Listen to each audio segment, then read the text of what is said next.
Hola, soy José Lancho Jacobo, Higinio Martínez y la fuerza del GAP al interior de Morena. La semana anterior hablamos en este espacio del sindicato priista integrado por la familia Neira que respaldaba a Higinio Martínez Miranda rumbo a los comicios del 2023 cuando se renovara la gubernatura del Estado de México.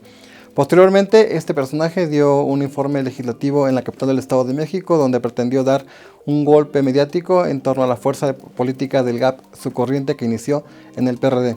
Y es que hay que tomar en cuenta diversos elementos. En el informe legislativo de Higinio Martínez envió mensajes claros. Uno tiene que ver con las dos diferencias que ha tenido con el gobierno de Andrés Manuel López Obrador.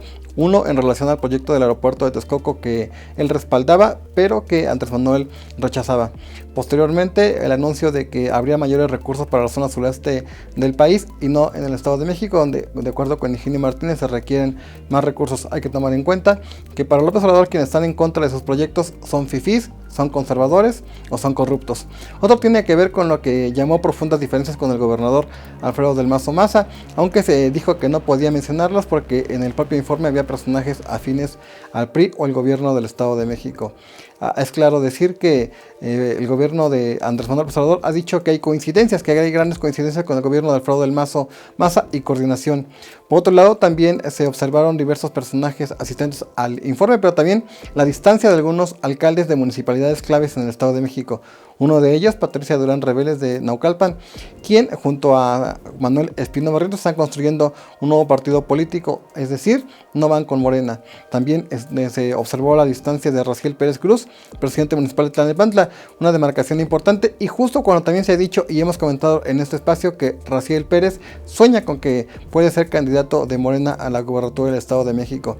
Otro mensaje claro después del informe es que Higinio Martínez ofreció una comida en el restaurante Jajalpa a la salida de Toluca, justo a unos metros donde la hija de Juan Collado celebró su boda, a la que asistieron Enrique Peña Nieto, Julio Iglesias y una infinidad de personajes políticos. Esto obviamente va en contra del Plan Nacional de Austeridad que promueve Andrés Manuel López Obrador, es decir, que los políticos no se muevan de forma onerosa y que no haya un dispendio excesivo de recursos, aun cuando sean propios.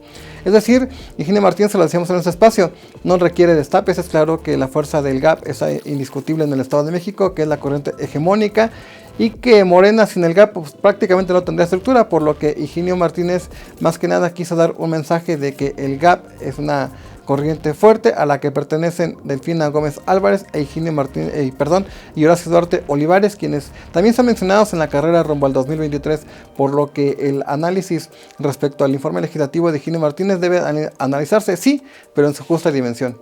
Hasta la próxima.